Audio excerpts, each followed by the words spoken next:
시간 주님 앞에 간절한 마음을 가지고 주님의 보좌를 사모하며 같이 찬양하며 나아가겠습니다. 주의 보좌로 나아갈 때에 어떻게 나가야 할까? 나를 구원한 주의 십자가 그것을 믿으며 가네.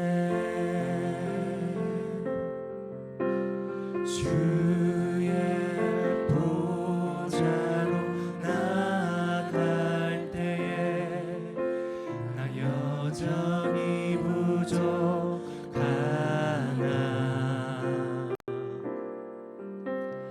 나를 품으신 주의 십자가 그것을 믿으며 가네.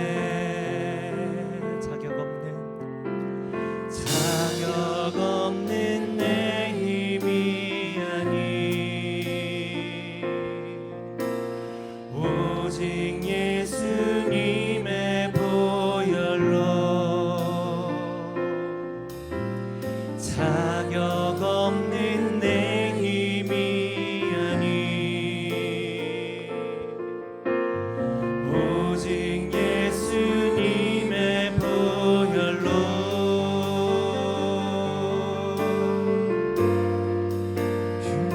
십자가의 보혈 완전하신 사랑 힘입어 나아갑니다.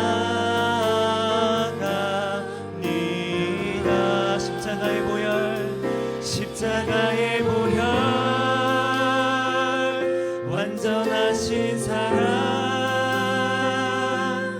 힘입어 예배합니다.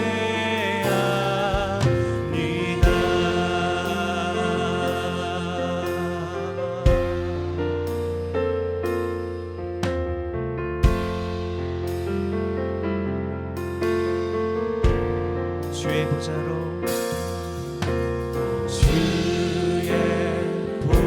보좌로 나아갈 때에 어떻게 나가야 할까? 나를 구원한 주의 십자가 그것을 믿으며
우리의 영을 깨어 주님 앞에 다시 한번 믿음으로 고백하길 소망합니다. 십자가의 보혈, 십자가의 보혈, 완전하신 사랑 힘입어 나갑니다.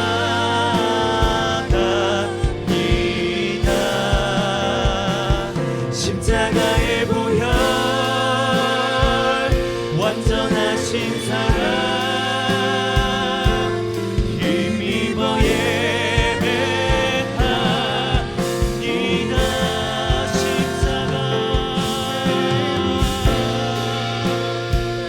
완전하신 사랑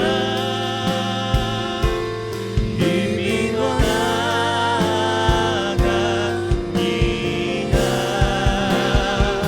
십자가의 보혈, 완전하신 사랑 힘입어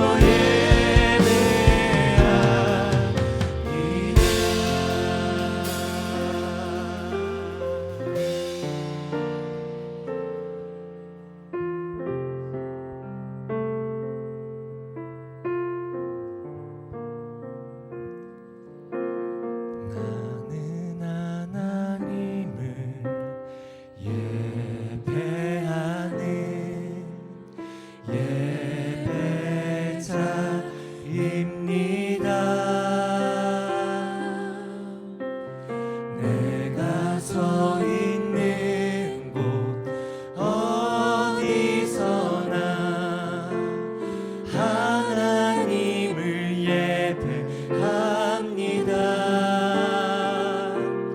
내 영혼 거룩한 은혜를 향하여 내 마음 완전한 하나님 향하여 이곳에서 바로 이 시간 하나님을 예배합니다. 나는 하나님을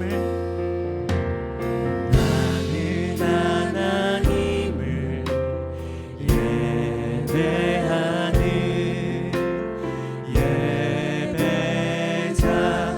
예배자입니다. 내가 서 있는 곳 어디서나 하나님을 예배합니다.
주의 궁전에서의 한날을 다른 날의 첫날보다 더 소망하며 나아가는 예배가 되기를 원합니다. 주님, 그래서 오늘 올려드리는 예배가 주님 기뻐 받으시는 예배가 되길 원하며, 주님 영과 진리로 예배하며 신령과 진정으로 예배하며 나아가는 한 달이 되어지기를 소망하오니, 우리의 온 마음을 모아서, 온 뜻을 모아서, 온 힘을 모아서 주님만을 높이며 나아가기로 하나님 결단하며 나아가는 예배가 되게 하여 주시옵소서. 첫 달의 예배를 주님 앞에 올려드리며 나아가오니 온전히 주님만을 예배하며 주님만을 사랑하며 주님의 그 궁정에서의 주님을 사모하며 주님만을 예배하는 우리의 예배가 되게 하여 주시옵소서. 우리의 예배를 회복시켜 주시옵소서. 우리의 예배가 더욱더 뜨거워지게 하여 주시옵소서. 우리 주의 얼굴을 구하며 같이 기도하며 나가겠습니다.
한 달의 첫날을 우리 하나님 앞에 드리기 원하여 이 자리에 나온 우리 모든 예배자들을 우리 하나님 축복하여 주시옵소서.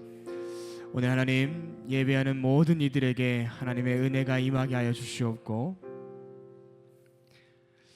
오늘 예배할 때 하나님 말씀 주시고 또 한 달을 하나님 말씀 가운데 승리할 수 있는 새 힘과 능력을 더하여 주시옵소서. 주님, 오늘을 통하여서 우리가 하나님의 뜻을 더 알기 원하며, 또 오늘을 통하여서 우리 교회와 각 가정 가운데 놀라운 부흥이 시작되기를 원합니다. 우리 하나님의 뜻을 온전히 이루어 주시옵소서. 예수님의 이름으로 기도드립니다. 아멘.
네, 저희 한 번 더 기도하겠습니다.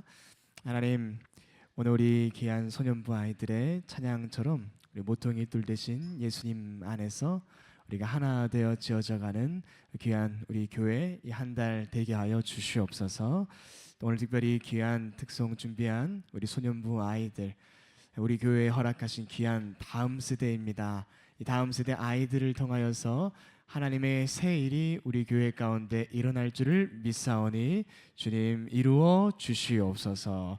오늘도 이 시간 통해서 우리에게 말씀하시고 우리에게 새 힘 주실 주님을 찬양합니다. 예수님의 이름으로 기도드립니다. 아멘. 하나님 말씀 같이 보겠습니다. 야고보서 1장 1절부터 8절까지의 말씀입니다.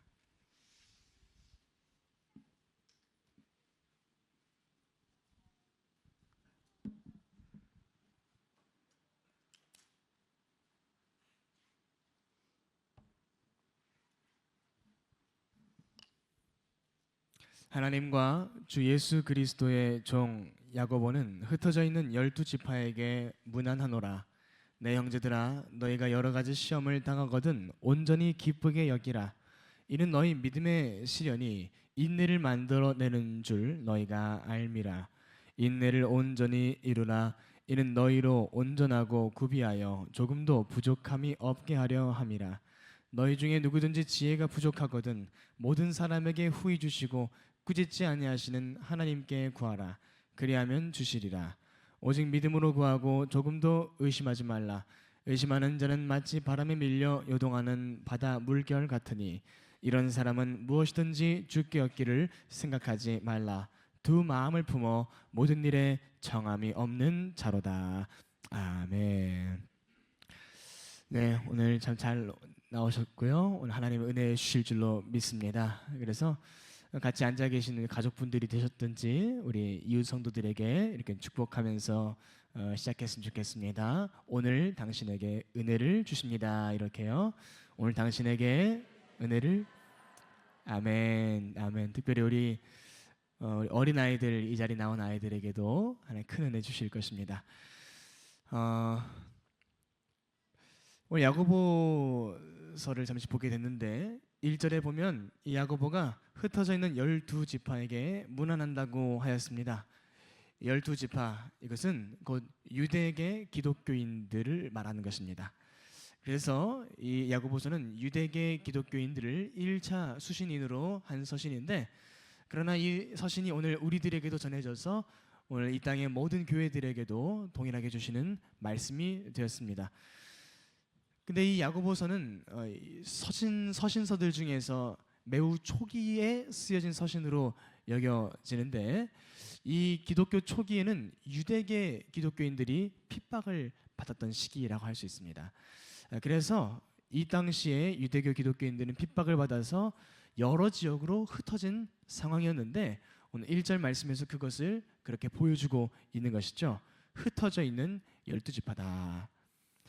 그래서 이들이 그냥 흩어진 것이 아닌 오늘 2절을 보면 내 형제들아 너희가 여러 가지 시험을 당하거든이라고 말하고 있는 것은 이 당시에 이 12지파 곧 유대계 그리스도인들이 심한 핍박과 시험과 어려움 속에서 흩어져 있다는 것을 보여주고 있는 것이라고 할 수 있습니다.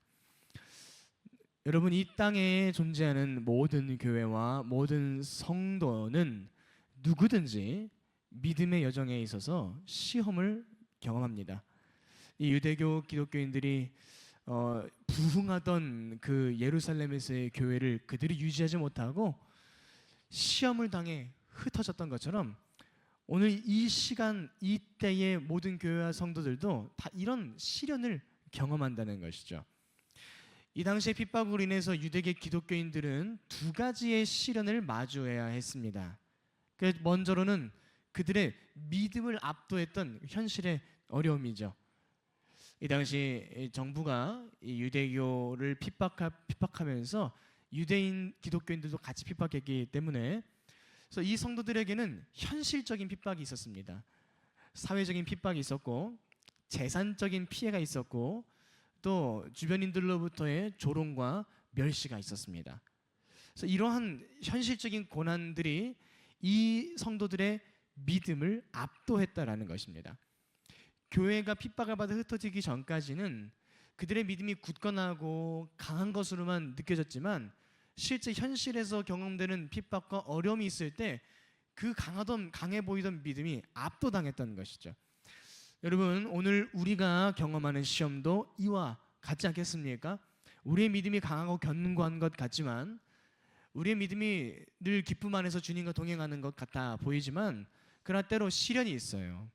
경제적인 어려움을 겪는 사람들도 있을 것이고, 가정 안에서 괴로움을 겪는 분들도 분명히 있을 것이고, 그래서 관계의 깨어짐을 경험하는 사람도 있고, 때로는 누군가로부터 공격을 당하거나 비방을 당하거나 억울한 일을 당할 때도 있을 것입니다. 우리는 살아가면서 이런 여러 공격들로 인해 때때로는 우리의 믿음이 압도되는 경험들을 하지 않습니까? 내가 그리스도 안에서 강한 자인 줄 알았는데 어떠한 현실의 실질적인 공격들을 맞닥뜨리면서 우리의 믿음이 무너지는 경험들을 한다는 겁니다. 오늘 여러분 한 달 동안 그런 경험들을 많이 하셨을 거라고 저는 생각해요.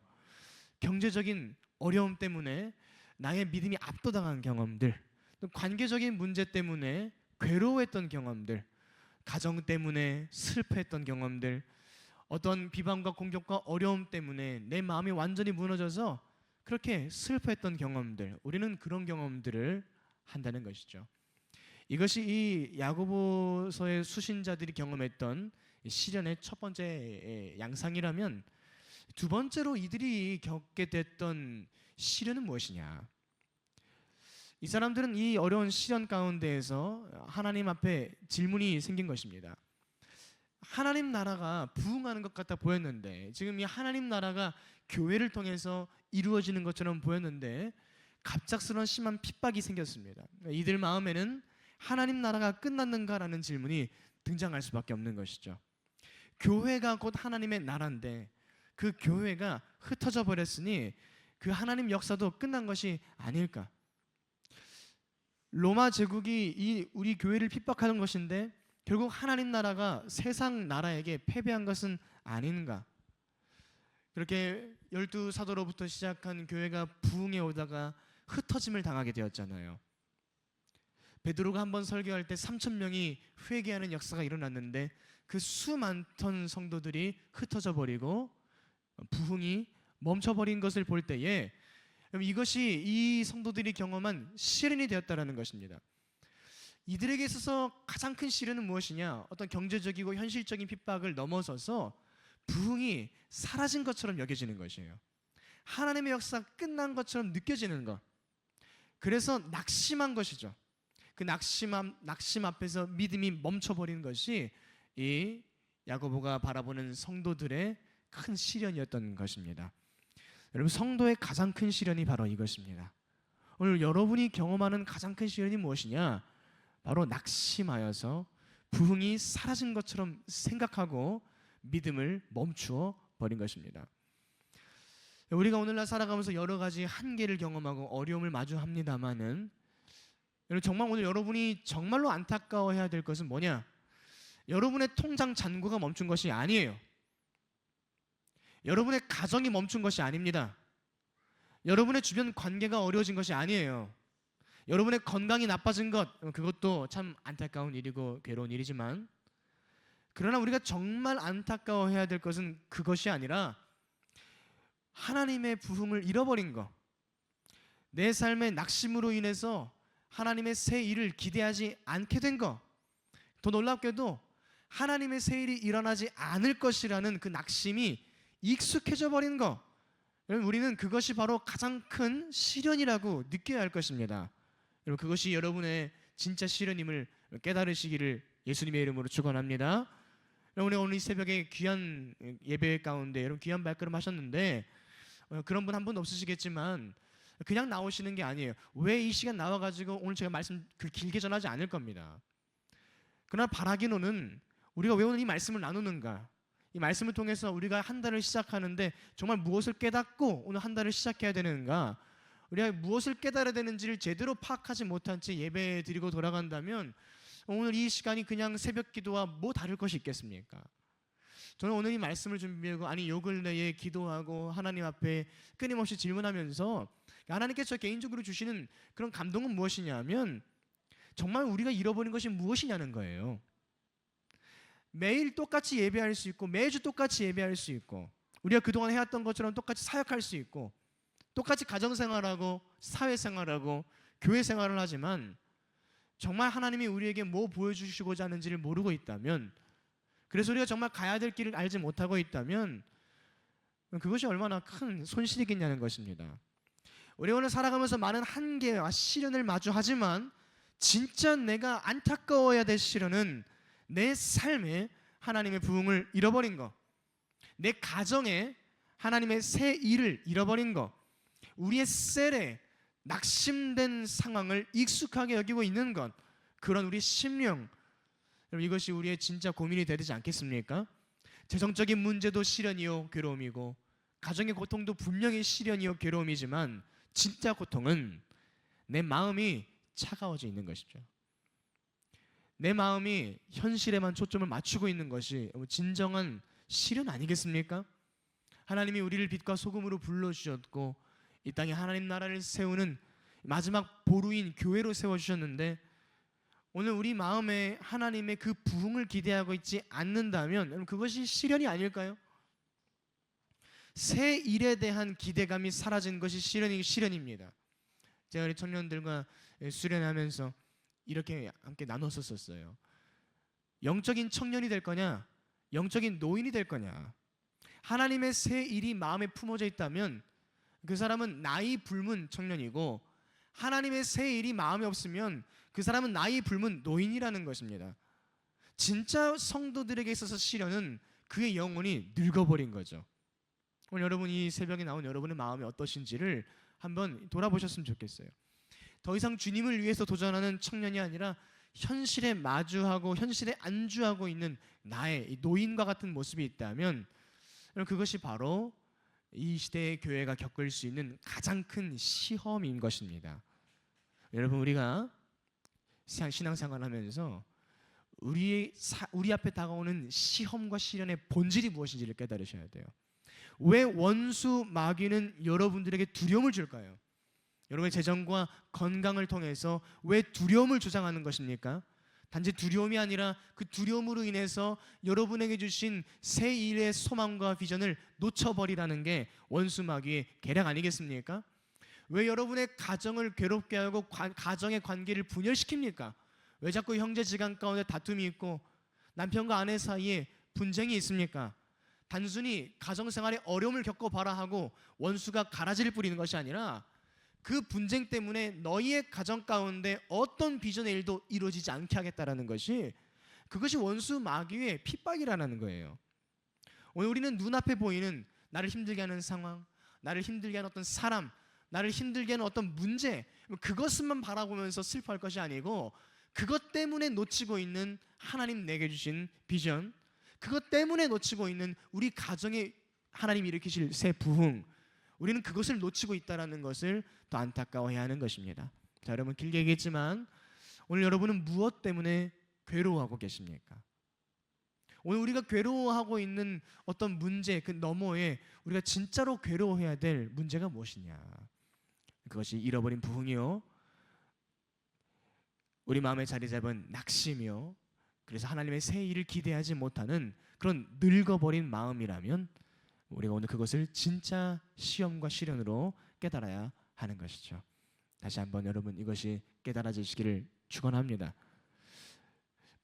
부름받은 이 성도들이었지만 그들이 믿음의 시련 앞에서, 핍박 앞에서, 고난 앞에서 처해 있었을 때에 야고보는 그들에게 이제 권면하는 것입니다. 너희가 당면한 시험과 시련은 분명히 사실이지만, 그래서 너희가 매우 낙심해 있고 너희의 모습이 겉으로 볼 때는 부흥을 잃어버린 것 같지만, 오늘날 이 시대도 교회가 그렇잖아요. 오늘 이 시대의 교회들을 보니까 부흥이 사라진 것 같고 성령의 역사가 사라져가는 것 같고 교회들은 분열하는 것 같고 성도가 성도를 서로 모함하고 성도가 교회를 욕보이면서 이렇게 연약해져가는 이 시대인데, 그러나 이 시대에 야고보는 너희의 당한 시련을 어떻게 극복할 수 있겠느냐 하면서 우리에게 도전하고 있습니다. 부름받은 백성들이라면 이 시험 당할 때 여러분 어떻게 반응해야 될까요? 오늘 저와 여러분이 어떻게 반응해야 되는 겁니까? 야고보가 이렇게 말합니다. 우리 2절 말씀인데 같이 함께 읽어보겠습니다. 시작.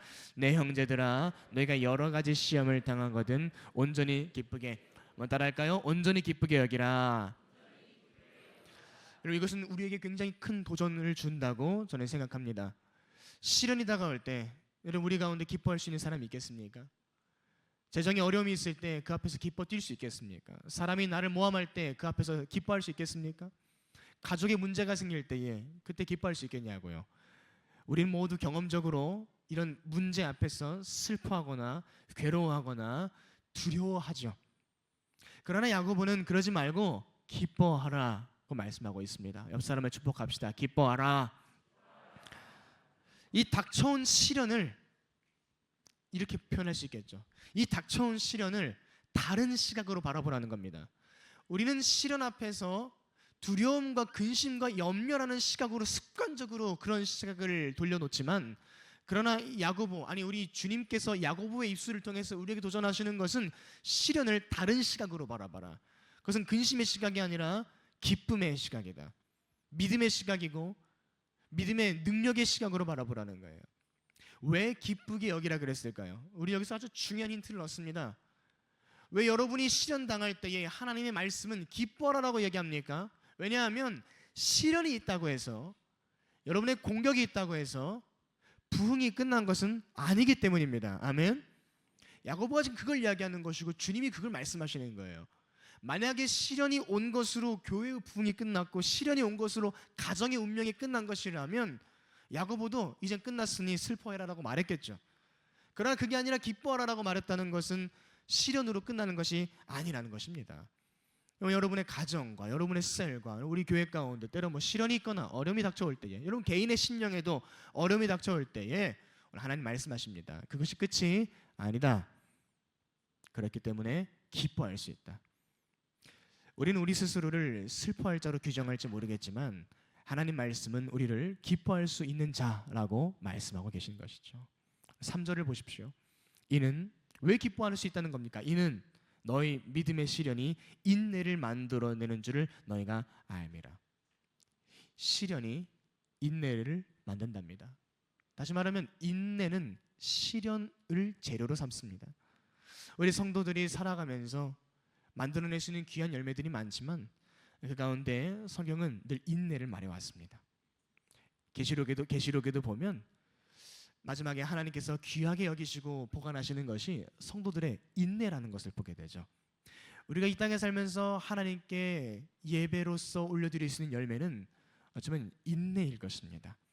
그런데 그 인내라는 것은 아무 때나 만들어지는 것이 아니라 시련을 통해서 만들어지는 거라는 거예요. 그렇죠? 인내라는 것은 시련을 전제로 하는 단어이기 때문입니다. 시련이 있어야 인내할 거리가 생기는 것이죠. 그래서 오히려 시련은 인내의 기회입니다. 4절도 보니까 그럼 왜 인내가 필요한 건가요? 라고 질문할 수 있겠잖아요. 왜 굳이 인내해야 됩니까? 오늘 사람들은 인내하고 싶지 않고, 아니 인내할 상황이 없으면 더 좋은 거 아닌가요? 4절을 한번 보세요. 4절을 같이 한번 읽어보겠습니다. 시작. 인내를 온전히 이루라. 이는, 여러분 오늘 이 3절과 4절은 오늘 신앙생활하는 우리들에게 정말 중요한 인사이트를 던지고 있습니다. 우리는 신앙생활을 하는 사람들이지만 그럼에도 불구하고 우리는 인생에 대해서 아무 문제가 없었으면 하는 바람이 다 있죠. 물론 그러면 좋습니다. 그러나 우리는 인생이라는 것이, 아니 신앙의 여정이라는 것이 아무 문제가 없어야 정답이라고만 생각하는 것 같습니다. 문제가 없으면 은혜로운 시간이다라고 생각하죠. 문제가 없어야 하나님의 은혜가 있다라고 우리는 착각을 한다는 거예요. 그러나 오늘 3절과 4절은 이런 우리의 인식을 완전히 뒤집어 놓습니다. 문제가 없어야 우리의 삶이 온전해지겠죠? 아니요. 시련이 없어야 내 삶이 온전한 거 아닙니까? 그게 아니라는 거예요. 성경은 뭐라 말씀하시냐? 너희가 시련 가운데 인내하면 그 인내를 온전히 이룰 때 이로써 너희가 온전해지고 부족함이 없는 자가 될 것이라고 말씀하는 겁니다. 어떠한 환난도 없이 어떠한 외부의 압박도 없이 그저 하나님이 주시는 은혜를 주워 먹으며 우리는 그렇게 성장하는 존재들이 아니라 때로 허락하신 인내할 만한 상황 가운데에서 시련의 상황 가운데에서 우리 인내를 배우고 순종을 배우며 그렇게 우리는 온전해져 가는 것이죠. 왜 여러분이 현실의 시련을 크게 괴로워하는 줄 아십니까? 왜 우리가 현실의 시련을 이렇게 크게 괴로워할까요? 이 시련이 가지는 의미를 알지 못하기 때문입니다. 삶의 시련이 나를 죽이는 것이라고 생각하고 나를 망하게 할 것이라고 생각하기 때문에 우리는 시련 앞에서 크게 괴로워합니다. 그러나 시련은 괴로움이 아니라 우리의 믿음을 드러낼 기회예요. 우리의 믿음이 진짜 드러나는 순간은 시련이 있을 때입니다. 여러분, 가정의 믿음이 드러나는 순간은, 드러낼 수 있는 순간은 여러분 가정이 어려움에 처했을 때죠. 여러분의 셀이 정말 믿음을 드러내고 연합할 수 있는 기회는 아무 문제가 없을 때가 아니라 어려움이 있을 때입니다. 우리 교회가 믿음을 드러내고 정말 하나님의 부르심에 굳건히 설 수 있는 기회는 아무 문제가 없을 때가 아니라 아무 공격도 없이 무균실에 있을 때가 아니라 오히려 공격 가운데 있을 때에 어려움에 있을 때 우리는 그때 믿음을 드러낼 수 있을 것입니다. 이 나라의 교회들이 믿음을 드러낼 수 있는 기회는 이 나라에 아무 문제가 없을 때가 아니라 이 나라에 문제가 있을 때 아니겠습니까? 여러분 개인의 믿음을 드러낼 수 있는 때는 여러분이 문제에 봉착했을 때인 줄로 믿습니다. 문제가 있으시잖아요. 문제라고만 생각하지 마시고 믿음을 드러낼 때라고 오늘 생각을 바꾸십시오.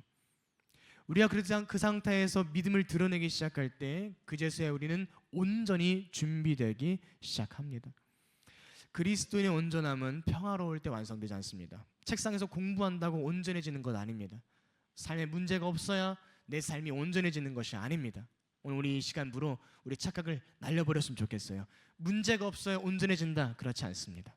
우리는 오히려 문제의 상황 가운데에서 하나님의 능력으로 온전해지는 자입니다. 그래서 오늘 야고보가 기뻐하라라고 말하고 있는 거예요. 세상 사람들이 문제를 대하는 방식과 다르게 대하라. 슬퍼하지 말라. 원망하지 말라. 남 탓하지 말라. 분쟁하지 말라. 기뻐하라. 끝까지 인내하라. 도망치지 말아라. 왜냐하면 주님의 뜻이 반드시 온전하게 완성될 것이기 때문입니다. 여러분 오늘 그리고 이번 한 달 동안 특별히 여러분이 그동안 괴로워했던 문제들과 지금 고통을 겪고 있는 그 어떤 시련 앞에서 저는 여러분의 삶이 온전하여질 것을 확신합니다. 여러분의 가정이 시련을 통해서 오히려 믿음으로 일어설 줄을 믿습니다. 저는 우리 교회가 어떠한 어려움 가운데에서 있다면 저는 우리 교회가 그 가운데서 더 믿음으로 굳건해질 것이라고 저는 믿습니다. 시험이 있다는 것은 그 다음에 부흥이 기다리고 있다는 뜻입니다. 여러분,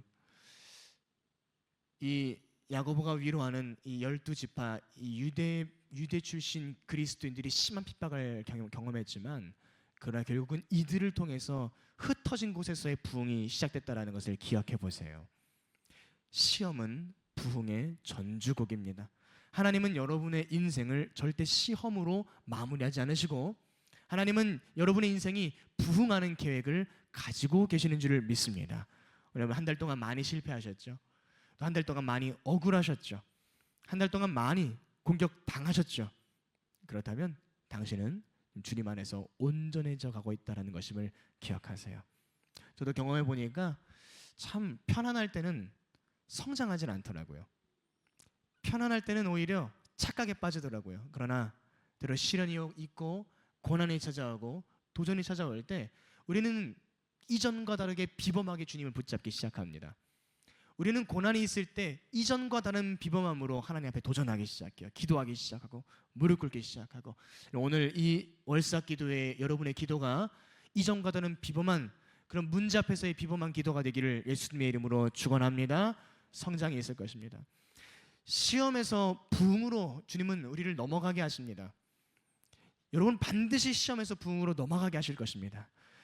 이때에 야고보가 이 교회들을 향해서 온전해질 것이라고 약속하고 기대하게 하면서 한 가지를 이야기하는 것인데, 그래서 5절 말씀입니다. 우리 5절 말씀을 한번 같이 읽어보겠습니다. 시작.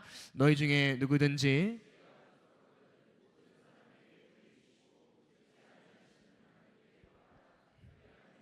한번 따라해 볼까요? 하나님께 구하라. 한 번 더 구하라. 네. 이 시련 가운데 있는, 핍박 가운데 있는, 억울함 가운데 있는, 고통 가운데 있는 이 성도들에게 야고보가 너희들 즐거워하고 온전해질 것을 기대하라 하면서 그 말 한마디로 끝내는 것이 아니라, 그러므로 너희는 구하라 라고 말하고 있는 겁니다. 구하라. 5절은 먼저 지혜를 구하라라는 이 구절로서 아주 유명한 구절이지만, 야고보가 지금 구하라는 지혜가 단순한 지혜가 아니죠. 인생을 제대로 살아갈 어떤 그런 지혜의 정도가 아니죠.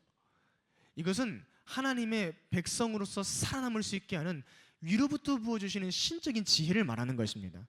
너희가 지금 시련 가운데 있는데 그 시련을 극복할 수 있는 하나님의 지혜를 말하는 것입니다. 야고보는 시련 가운데 승리하게 하는 것, 시련 가운데 부흥으로 넘어가게 하는 것은 바로 너희의 간구와 기도라고 말씀하고 있는 거예요. 우리가 시험 앞에서 좌절하지 않고 믿음으로 반응하고자 했을 때, 그때 반드시 하나님의 도우심이 있습니다. 우리의 지혜가 부족해요. 능력이 부족하지만 그때 우리가 구하기 시작하면 하나님의 도우심이 반드시 임합니다. 여러분의 능력이 부족하다고 느껴지실 때, 여러분이 좌절될 때, 괴로울 때에, 아무도 나를 도와줄 이가 없는 것 같아 보일 때에, 그때 무엇을 주목해야 되냐면, 여러분을 주목하지 마시고 하나님이 어떤 분이신지를 보셔야 돼요.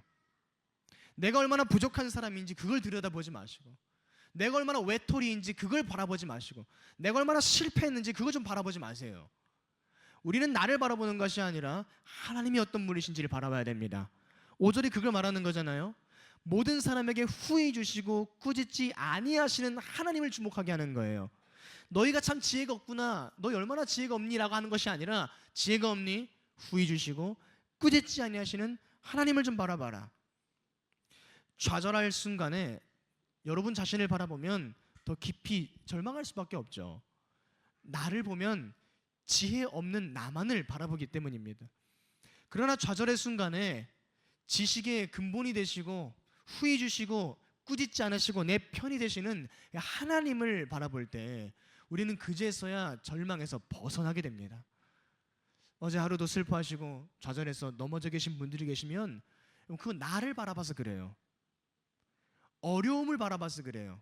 아니에요. 후히 주시고 꾸짖지 아니하시는 하나님을 좀 바라보세요. 그분이 어떤 분이신지, 그분이 내게 어떤 구원을 이루시는 분이신지. 오늘 야고보가 하나님께 구하라, 기도로 그분께 나아가라고 말합니다. 그런 의미에서 기도란 나를 바라보는 시선을 그치는 것이요, 기도란 하나님을 바라보기 시작하는 우리의 시선의 반전이라고 말할 수 있겠습니다. 여러분이 오늘 이 시간 기도하는 순간, 여러분은 여러분을 바라보지 않게 될 것이고, 여러분을 통해 역사하시는 하나님을 바라보게 될 것입니다. 여러분, 이 위대한 약속의 열쇠가 여러분에게 주어졌다는 사실을 믿으세요. 지금 여러분이 처한 상황과 환경은 여러분의 지혜와 여러분의 능력으로는 절대 빠져나올 수 없습니다. 부정적인 말 같지만 믿으시기를 축복합니다. 내 힘으로 빠져나올 수 없어요. 내 힘으로 이길 수 없어요. 내 힘으로 해결할 수 없어요. 그거 믿지 말아야 됩니다. 그러나 내 힘으로는 빠져나올 수 없는 그 시험의 늪이요, 괴로움의 늪이지만, 그러나 우리가 무릎 꿇어 하나님 앞에 간구하기 시작하면 능히 그곳에서 빠져나오게 하실 그분의 지혜가 우리의 기도 가운데 주어진다라고 약속하고 있습니다. 여러분, 이 약속의 열쇠는 나중에 주어지는 것이 아니라 이미 여러분에게 주어진 줄을 믿습니다. 꺼내 쓰면 돼요. 기도하면 돼요. 나 같은 게 기도한다고 될까요? 아니요. 나같이 부족하기 때문에 기도밖에 열쇠가 없는 것입니다. 시련이 유익한 이유가 여기 있습니다. 시련과 고난과 핍박, 여러분의 억울한 상황, 이 모든 시련은 여러분으로 하여금 나의 연약함을 철저히 깨닫게 해요. 그래서 기도할 무릎을 우리에게 선사합니다.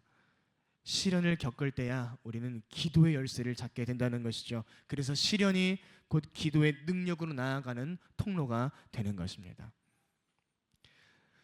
우리가 하나님 앞에 간구하고 기도하면 그것은 하나님만이 나의 구원이십니다라고 고백하는 믿음의 발로가 되는 것입니다. 여러분이 기나긴 시험에 지치셨습니까? 지금 여러분 마음에 부흥이 정체되어 있다라고 생각하십니까? 아니, 부흥이라는 단어 자체가 잊어버려졌습니까? 회복이 잊혀졌습니까? 여러분 셀을 향한 여러분의 마음이 어떠십니까? 가정을 향한 마음, 교회를 향한 마음, 새로운 일이 일어날 것이라는 마음이 다시 회복되기를 원하신다면 이제 우리는 간구하기 시작해야 돼요. 여러분, 우리의 심령의 시험들을 다 벗어던지고 우리에게 새 부흥이 임하기를 원합니다. 여러분의 가정의 시련이 벗어던져지기를 원합니다. 셀의 시험이 벗어던져지기를 원합니다. 그리고 부흥이 임하기를 원하는데 그것은 우리 하나님 앞에 무릎 꿇어 간절히 구하기 시작할 때 그분이 능히 이루실 줄로 믿습니다. 시련 앞에서 기도하십시오. 오늘 이 말씀을 좀 정리하면서 마지막으로 야고보가 말하는 것은 무엇이냐? 6절 말씀 우리 한번 다 같이 읽어보겠습니다. 시작. 오직 믿음으로 구하고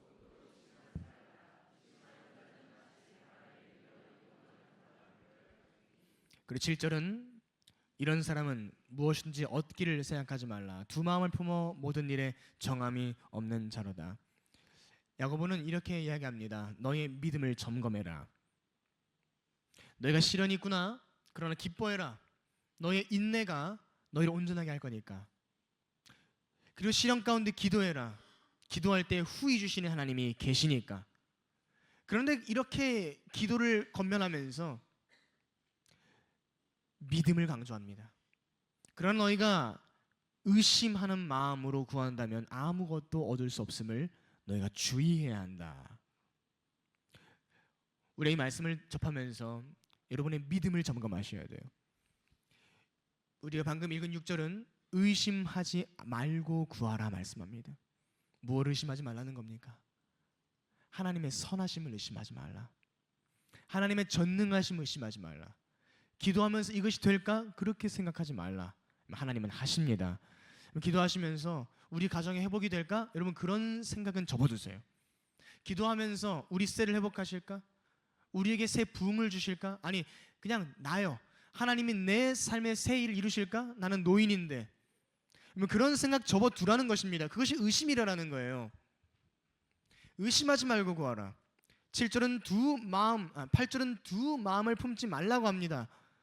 믿음이 없다는 것은 믿음이 0%여서 믿음이 없다는 것이 아니에요. 믿음은 50%가 있어도 의심도 50%가 있으면 그것이 바로 믿음이 없는 것입니다. 두 마음을 품었다는 것, 그것이 바로 믿음이 없는 거예요. 우리는 50%의 믿음, 50%의 의심을 품고 기도할 것이 아니라 100%의 믿음을 일으키면서 기도해야 될 줄을 믿습니다. 그러나 이 100%의 믿음이라는 것은 우리에게서 솟아나는 것이 아니라 우리에게 후히 주시는 하나님을 바라볼 때 주시는 거예요. 왜냐하면 우리의 믿음이라는 것은 우리가 만들어낸 것이 아니기 때문입니다. 여러분이 예수 믿고 구원받으셨을 때 예수 믿겠다는 그 믿음을 여러분이 만든 게 아니잖아요. 우리가 그분을 믿게 되고 그분의 자녀가 된 것은 그분의 먼저 되신 은혜로 인한 것입니다. 선행된 은혜. 우리가 아직 죄인 되었을 때 그분을 믿을 수 없을 타락한 존재임에도 불구하고 그분을 믿게 된 건 그분이 먼저 우리에게 은혜와 믿음을 주셨기 때문입니다. 오늘도 마찬가지예요. 오늘도 우리는 여전히 의심할 수밖에 없는 사람들이고 절망할 수밖에 없는 사람들인데, 그래서 히브리서 12장 2절 말씀을 우리 한번 다 같이 한번 읽어보겠습니다. 시작. 믿음의 주요 또 온전하게 하신 이인 예수를 바라보자. 거기까지요. 그래서 히브리서 기자도 믿음의 주인이 누구신지를 기억하라는 겁니다. 너의 믿음이 아니야. 너가 만들어낼 수 있는 것이 아니야. 너가 지금 소리를 친다고 해서 믿음이 만들어지는 것도 아니다. 심지어 너가 지금 절망 가운데 있으니 더 믿음이 없겠지. 그래서 믿음의 주인이 되시는 그분을 바라보라. 그분을 바라볼 때 온전하게 하시는 이 힘을 너희가 알게 될 것이다. 여러분 오늘 이 새벽에 온전하게 하시는 예수를 꼭 바라보시기를 축복합니다. 다시 강조합니다. 여러분 바라보지 마세요. 나 믿음이 없어요. 그렇게 생각하지도 마세요. 저는 맨날 의심합니다. 주님, 그렇게 생각하지도 마세요. 오늘 어쩌면 이런 생각도 있겠죠. 그래, 이 시간 내가 뜨겁게 기도하니까 잠깐 흥분할 수 있지만 나 또 낙심하겠지. 그런 생각마저 접어두십시오. 믿음의 주인 되신 주님만 바라보는 겁니다. 하나님을 바라보기 시작할 때 그 믿음의 주인께서 우리에게 믿음을 부어주십니다. 이것은 참으로 우리가 만들어낸 것이 아니기 때문에 그래서 우리가 색다르게 느끼게 돼요. 오늘 이 자리에 나오기 직전까지 참으로 절망한 사람인데 믿음의 주를 바라볼 때 그분만이 주시는 새로움을 경험합니다. 근거는 없어 보이는데도 담대함이 생기고요. 하나님 하실 거라는 소망이 생기고, 새 일을 기대하지 못했던 사람이 갑자기 새 일을 꿈꾸게 되는 것, 이것은 우리가 하는 것이 아니라 하나님이 부어주신 믿음의 결과인 것입니다. 여러분, 이 자리가 나는 믿음이 없어서 안 되겠구나 하고 절망하는 그런 자리가 되어서는 아니 될 것입니다. 믿음의 주인 되신 예수께 나아가는 그런 이 시간이 되셔서 오늘 8월 우리 한 달간만큼은 다시 한번 하나님 부흥을 일으키실 것이라는 믿음 안에서 기뻐하고, 시련이 있을지라도 이 시련은 부흥의 전주곡이라는 믿음 안에서 무릎으로 승리하는 우리 예인교회 모든 성도들이 꼭 되시기를 바랍니다. 여러분의 가정에 부흥이 있을 줄로 믿습니다. 셀에 부흥이 있을 것입니다. 여러분 개인에게 부흥이 있을 줄로 믿습니다. 새로운 일이 일어날 줄을 믿습니다. 옆 사람에게 선포합시다. 당신에게 새 일이 일어날 것입니다. 아멘. 기도하겠습니다. 하나님, 오늘 이 월삭을 하나님께 드립니다. 주님, 혹시 낙심한 마음, 그래서 기대하지 못하는 마음만 가지고 그저 이 자리에 습관적으로 나온 우리들이 있다면 주님, 우리를 긍휼히 여겨주시고 오늘 낙심할 만한 상황, 두려울 만한 상황, 부족한 나를 바라보며 절망하는 지금 그런 기도자들이 아니라 믿음의 주가 되시며 꾸짖지 아니하시고 모든 것을 후히 주시는 우리 하나님을 바라보는 주님, 그런 믿음의 기도자들이 되게 하여 주시옵소서.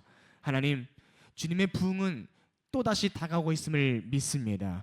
주님, 각 사람 가운데 새 부흥과 새 일을 일으켜 주시고 특별히 가정과 셀과 우리 교회 위에 주님의 놀라운 일을 기대하는 8월 한 달이 되게 하여 주시옵소서. 예수님의 이름으로 기도드립니다. 아멘. 우리 오늘 들은 말씀 가지고 이렇게 기도하기 원합니다. 찬양하면서 하나님, 오늘 우리에게 새 일을 이루어 주시옵소서. 주님, 이 시간 운행하시는 줄을 믿습니다. 우리의 절망을 제거하여 주시고 우리의 슬픔을 제거하여 주시고 우리의 불신을 제거하여 주시고 믿음과 인내와 소망과 비전 가운데 일어서게 하여 주시옵소서. 우리 함께 찬양하며 나아갑니다.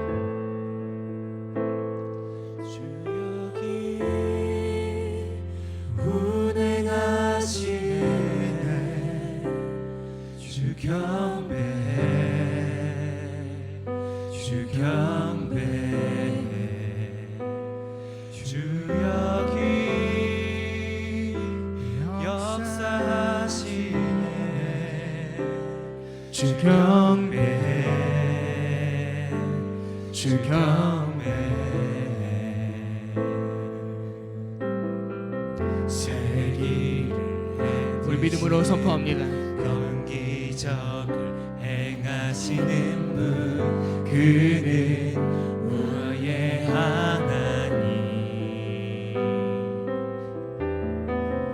약속을 지키시는 분, 어둠 속을 밝히시는 분, 그는 우리의 하나님. 주님 마음 만지네. 주님, 우리의 마음을, 우리의 두려움을 다스려 주시옵소서. 우리의 낙심한 심령을 다스려 주소서.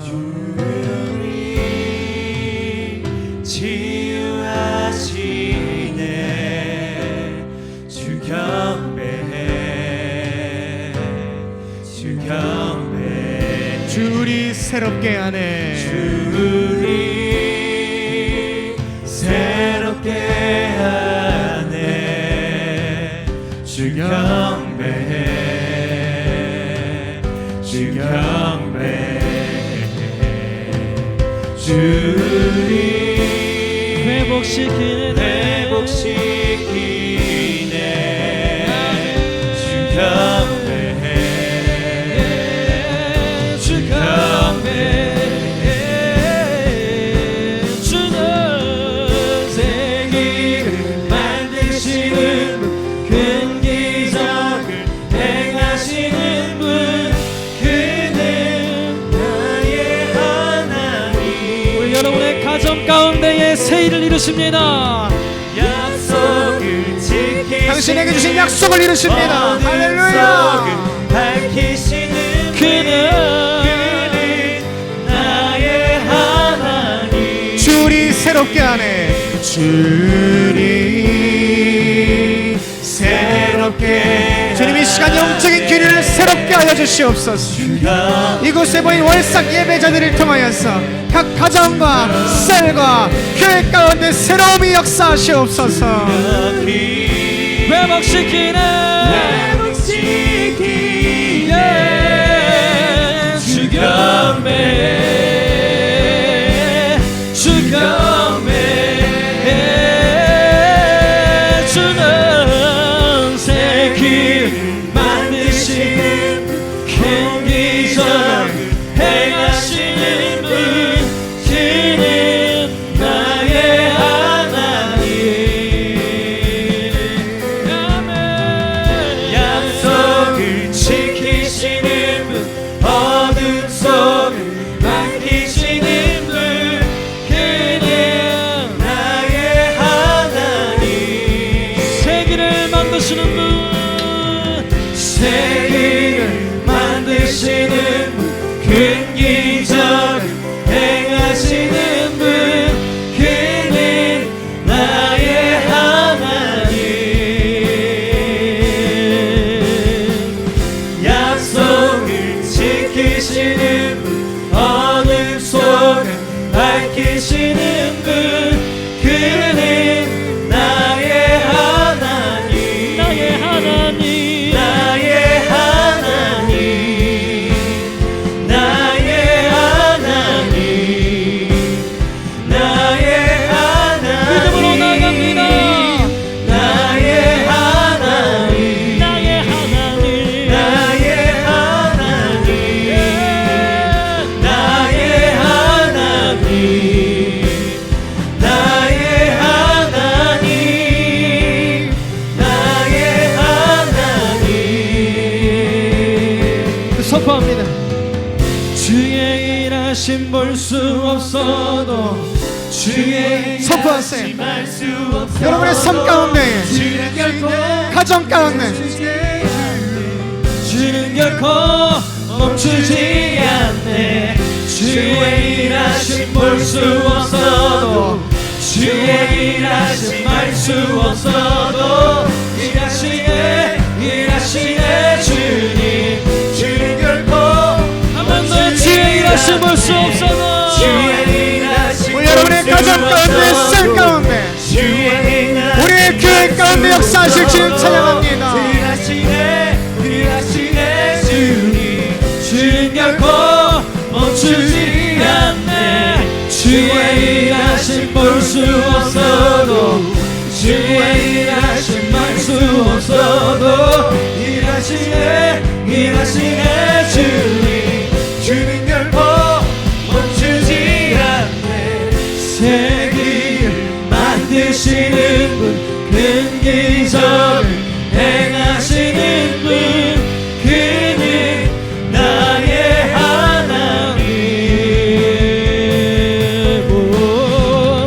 약속을 지키시는 분 어둠 속을 밝히시는 분 그는 나의 하나님.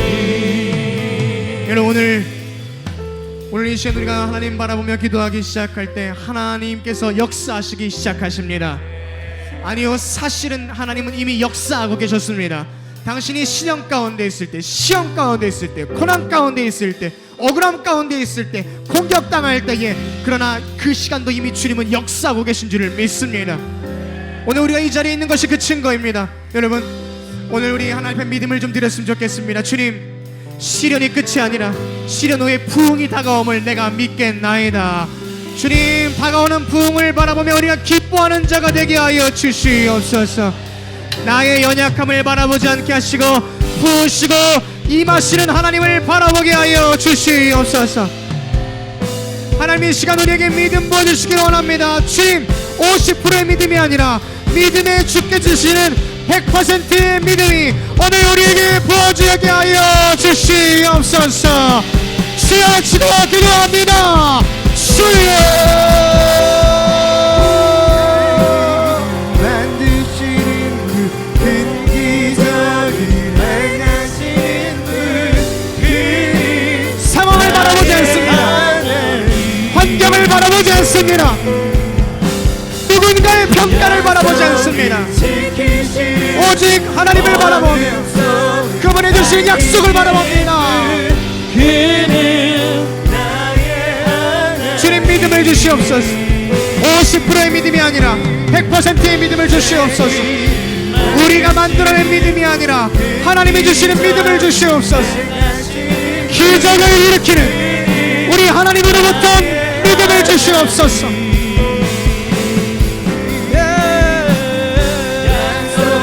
지키시는 분, 어둠 속을 밝히시는 분, 그는 나의 하나님.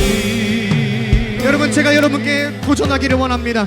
당신이 지금 시련 가운데 있나요? 실패 가운데 있나요? 공격 가운데 있습니까? 여러분, 제가 여러분께 선포합니다. 여러분, 하나님이 여러분의 믿음을 온전하게 하시는 때가 바로 이때인 줄로 믿습니다. 여러분, 그러므로 굳게 서십시오. 버티십시오. 믿음으로 일어서십시오. 하나님, 이 시련 가운데에 오히려 나를 정금 같게 하시고 참된 믿음의 온전한 자로 나를 세워 주시옵소서. 주여, 100%의 믿음, 기적을 일으키는 믿음, 세상을 변화시키는 믿음의 사람으로 나를 세워 주시옵소서. 한 번 더 우리 기도합니다. 주여, 주여, 주여. 두려워하지 말고 나가세요. 두려움 없이 나아가십시오. 주님, 오늘 우리가 겪는 모든 시험과 시련과 고난 앞에서 우리를 온전하게 하시는 주님의 때임을 바라보게 하소서. 주님이 우리를 온전하게 하시는 때임을 바라보게 하여 주시옵소서.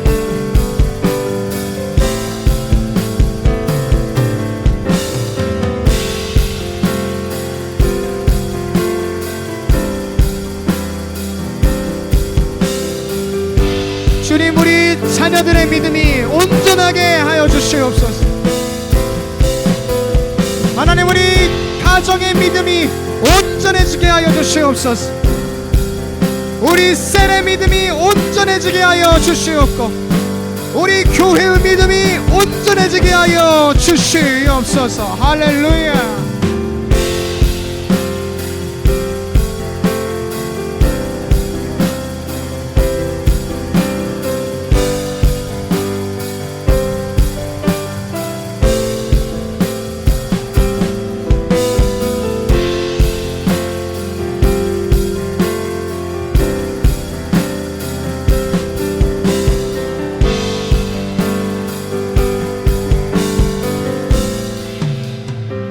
우리 마지막으로 합심하여 기도하고 오늘 여러분 각자가 하나님께 뜨겁게 기도하며 나아가셨으면 좋겠습니다. 우리 이렇게 기도했으면 좋겠는데요. 여러분, 시련 가운데 가장 큰 시련은, 시험 가운데 가장 큰 시험은 환경적인 것이 아니라 여러분 마음의 부흥의 열망을 잃어버린 것이며 우리의 마음에 하나님의 새 일에 대한 기대감을 잃어버린 영적 노인의 마음, 그것이 여러분 교회가 겪는 가장 큰 시련일 것입니다. 오늘 우리 이걸 좀 하나님께 간구했으면 좋겠어요. 하나님, 내가 영적인 청년이 되게 하여 주시옵소서. 하나님, 내 마음에 하나님의 부흥을 다시 열망하게 하여 주시옵소서. 주님의 새 일에 대한 확실한 믿음을 내가 회복하게 하여 주시옵소서. 오늘 특별히 자녀들과 함께 이 자리에 나온 분들이 있으시다면 자녀를 위해서 지금 이 시간 손을 잡고 자녀에게 손을 얹고 이 시간 기도해 줍시다. 하나님, 내 자녀가 부흥의 세대의 자녀가 되게 하여 주시옵소서. 내 자녀가 믿음의 자녀가 되게 하여 주시옵소서. 주님, 내 자녀가 온전한 믿음의 사람으로 주님 자라게 하여 주시옵고, 우리의 가정이 온전한 비전의 가정이 되게 하여 주시옵소서. 우리 비전의 회복, 부흥의 회복을 우리 시간 삼하면서 우리 마지막으로 주여 외치고 기도하겠습니다. 주여.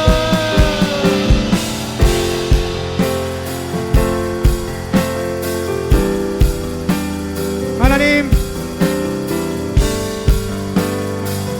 가장 큰 시련, 부흥에 대한 열망을 잃어버린 우리들을 회복시켜 주시옵소서. 비전에 대한 열망을 잃어버린 우리들을 회복시켜 주시옵소서. 하나님의 새 일을 기대하지 않았던 우리의 나태한 마음을 회복시켜 주시옵소서. 꿈을 꾸게 하십시오.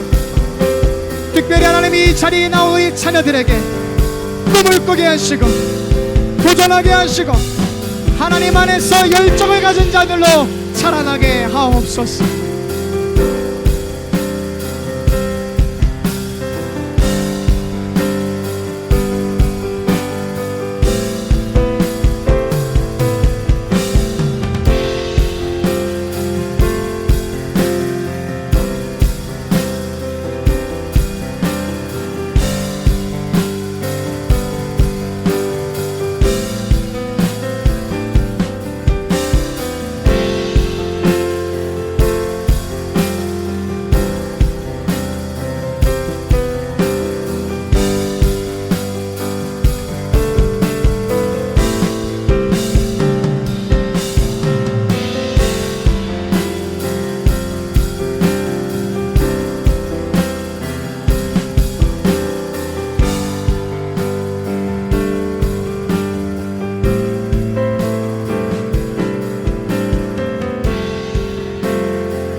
우리 정말 마지막으로 우리 교회를 위해서 함께 기도하기를 원합니다. 하나님, 이 마지막 때 영적 공격이 난무하는 이 시대 가운데에 하나님, 우리 교회가 수많은 시련과 시험들이 혹시 있을지라도 하나님, 우리 안에 하나님이 주시는 새 일과 부흥에 대한 열정이 날로 온전해지게 하여 주시옵소서. 여러분, 우리가 오늘 이 시간 교회를 위해서 기도하면 하나님께서 여러분의 기도를 통해 우리 교회에 그대로 이루실 줄을 믿습니다. 하나님께서 부으시는 부흥의 불길이 다시 우리 교회 가운데 붙게 하여 주시옵소서. 하나님만이 주시는 새 열정이 우리 교회 가운데 붙게 하여 주시옵소서. 하나님, 잃어버린 자들, 죽은 자들이 깨어나게 하여 주시옵고, 하나님 나라를 향한 참된 열정이 회복되게 하여 주시옵소서. 주여, 우리 교회에 부흥의 불을 붙여 주시옵소서. 주여 외치고 기도합니다. 주여.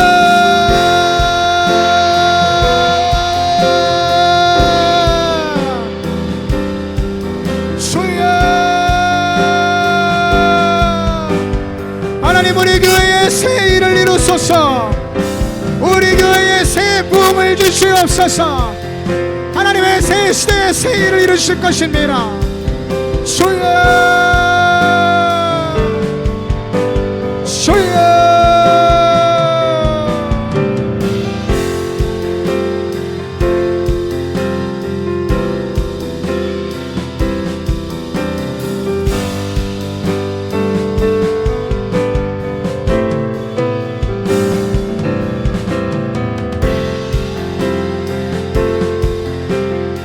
하나님, 우리 교회 위에 부어주소서.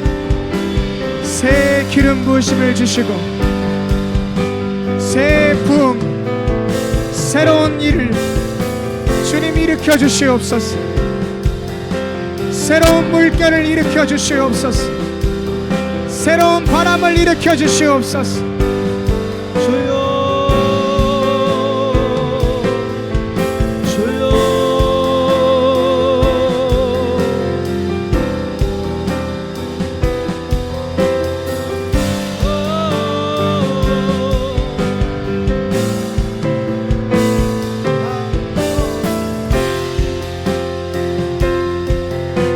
기도하세요. 우리 교회 위에 부흥의 불길이 붙게 하소서. 시련의 시대, 고통의 시대 가운데에 우리 교회가 부흥의 불길을 지피게 하여 주시옵소서. 성령의 능력으로, 성령의 역사하심과 우리 하나님의 능력을 베푸심으로 인하여 새 부흥이 임하게 하여 주시옵소서.